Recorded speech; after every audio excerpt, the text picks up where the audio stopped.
gets on stuff, it changes it.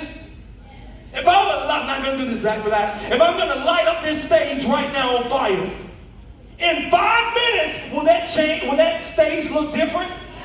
Why? Because fire shifts and changes things. So how can we be on fire for God and remain the same? How can we be on fire for God and continue to blend in? How can we be on fire for God and nothing changes on the inside of us? How can we really be on fire for God and nothing shifts in our lives? How can we be burning for God and we just like everybody else? How can we really be a part of Fuse? How can we really be on fire for God? How can we really come up and worship and put our hands up? I love you, God. I love you, Lord, today because you care for me. We're doing all of this, man. We're worshiping God. We're crying. But if there's not a change on the inside of us, how can we really say we're on fire for God? Because you cannot light anything on fire and not see a change.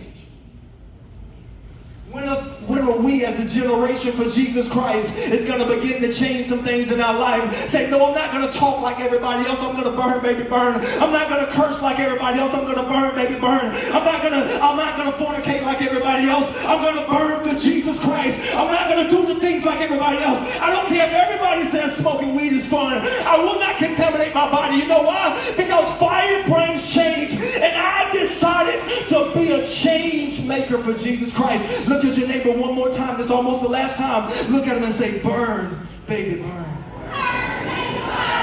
The next thing change does, I gotta get out of this church. I gotta get out of this church. The next thing that change does, that fire does, it spreads. Think about it. I think it was about a year ago. The fires was in California. And the fires continue to spread. Listen, the firemen couldn't stop it. Because when you got a real fire, it's going to spread to somebody else. You can't keep it on the inside of you when you're really on fire for God.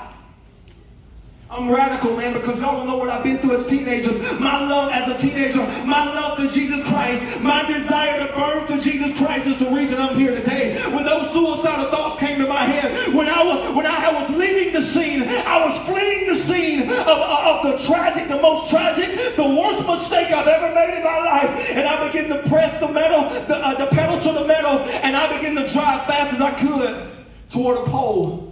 And the devil said, kill yourself because it's over. You'll never recover from this mistake. And another voice entered into that car and said, don't kill yourself because despite this mistake, I want to use you. That's the type of stuff I'm talking about. See, because I travel around and I talk to a lot of teenagers and I like to joke and I like to have fun. But I cannot exit this facility without letting you know that it's the joking, it's fun, oh, that's gravy. But the reality of the situation is there's some people in this place that need to make a decision to burn, baby, burn for God.